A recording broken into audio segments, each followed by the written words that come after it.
secara vertikal, orang itu di provinsi ada BKKBN, ya provinsi, di pusat lagi ada BKKBN secara nasional. Tetapi juga orang berhubungan langsung dengan Dukcapil provinsi untuk dinas, tingkatan dinas Dukcapil provinsi. Nah tentunya orang ada program.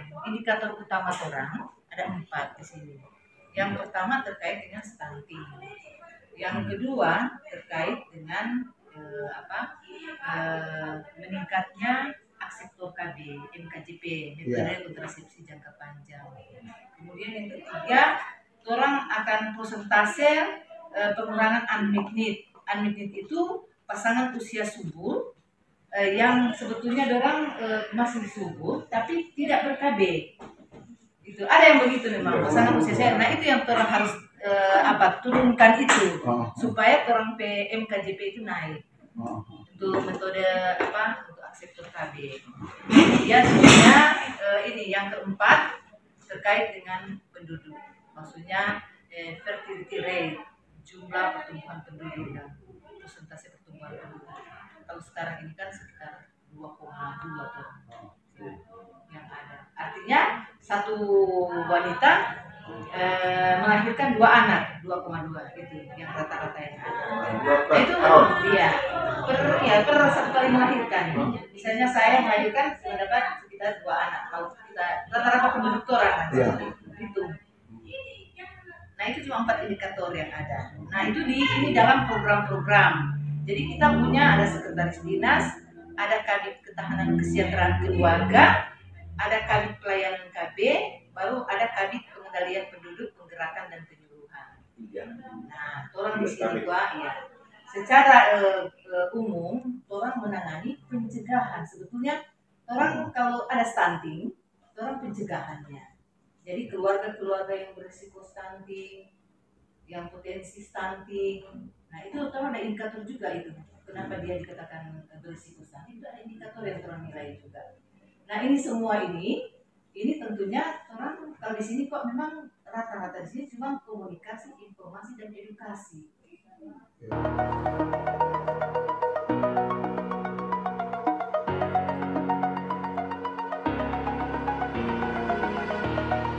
Over the edge, feel like I'm floating through the air. The pain I felt is paid for, all is said and done.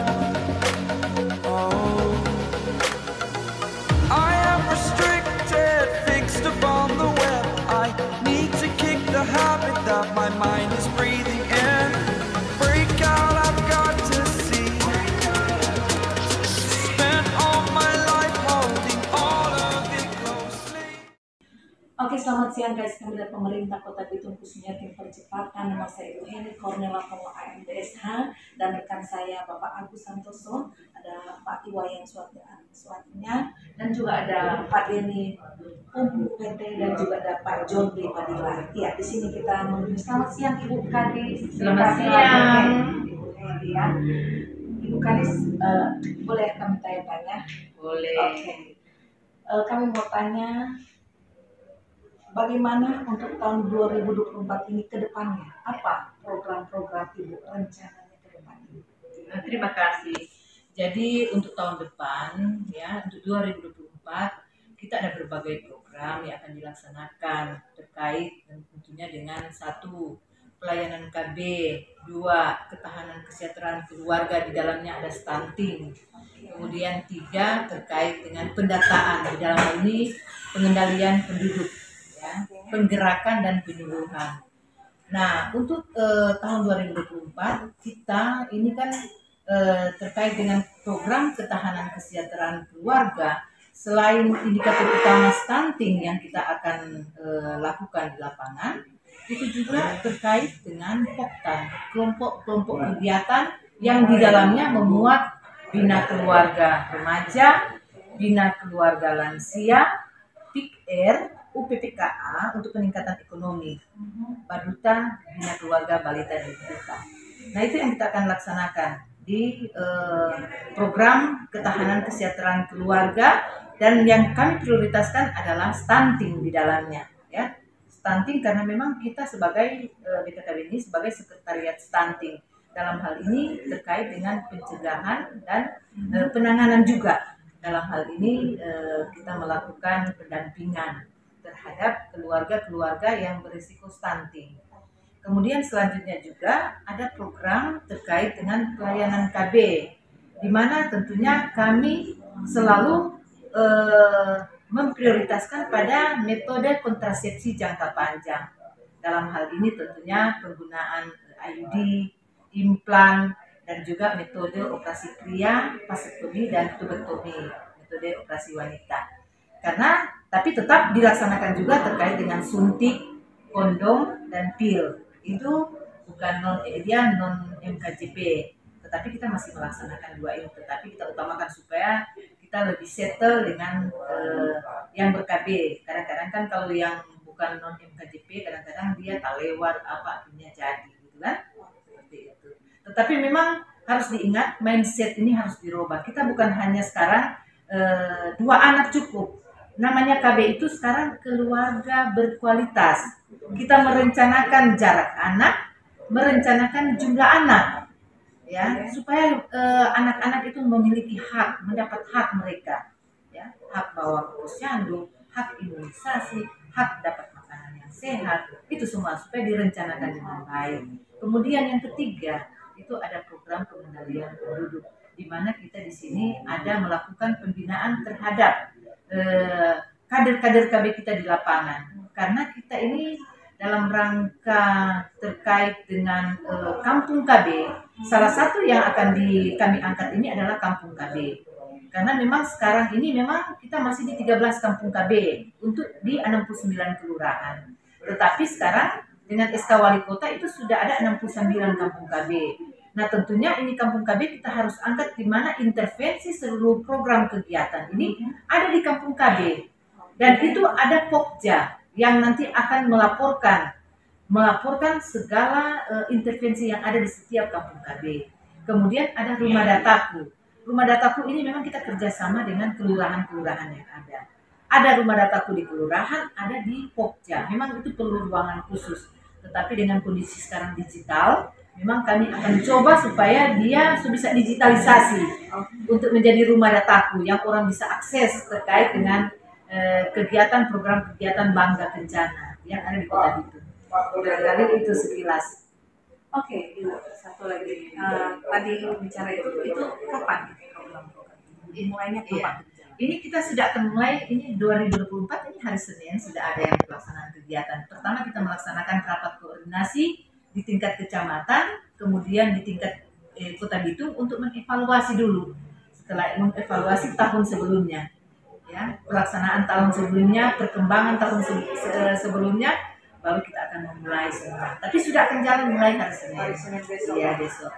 Oke, kalau begitu Ibu, terima kasih. Dan mungkin ada dari teman-teman, Pak Agus, silakan mungkin ada tambahan. Baik, terima kasih. Ibu tadi sudah menjelaskan yang cukup jelas, cukup detail untuk program KBN. Iya. Program yang sangat bagus, sangat menarik untuk untuk dijalankan. Tapi apakah semua itu bisa jalan? Tergantung daripada SDM-nya yang ada di sini. Terus anggaran juga, ya, karena dari tadi kalau bicara anggaran itu masih ada hal yang belum tuntas ya di anggaran, seperti yang ada yang terpotong-potong atau bagaimana. Harapan Ibu seperti apa? Harapan saya sebetulnya kita memaksimalkan atau mengoptimalkan anggaran yang sudah ada sebetulnya. Memang kemarin itu, kalau tahun kemarin itu memang bukan terpotong. Dia memang ada refocusing ya Pak ya. Nah, tetapi paling tidak target yang harus kami penuhi itu harus tercapai, terrealisasi target yang sudah ada. Contoh ya terkait dengan KB. Pelaksanaan KB itu kami mudah-mudahan itu untuk di laporan tahun 2024 itu kami bisa memenuhi target yang ada. Memang kemarin kami agak kesulitan terkait dengan MOW karena MOW itu metode operasi wanita. Karena kami tidak bisa membayar, memang full dananya 80 sekian juta, 82 juta itu kami tidak terpakai.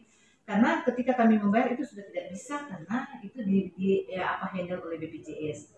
Jadi kalau ada yang melaksanakan operasi wanita untuk pelayanan KB, tetapi itu sudah dihandle dengan BPJS, kami tidak bisa membayar double. Nah itu yang membuat ini. Sebetulnya ada solusi karena implan kita ini permintaan implan cukup banyak dan tidak mencukupi. Sebenarnya kita bisa revisi ke implan, maksudnya geser ke implan. Cuma kemarin kita terlambat petunjuk pelaksanaannya, sehingga akhirnya kami tidak bisa merevisi pada saat perubahan, dan itulah yang menjadi silpa. Oke, terima kasih Bu Kadis atas waktunya, terima kasih pesan-pesan semuanya, dan Itu hebat.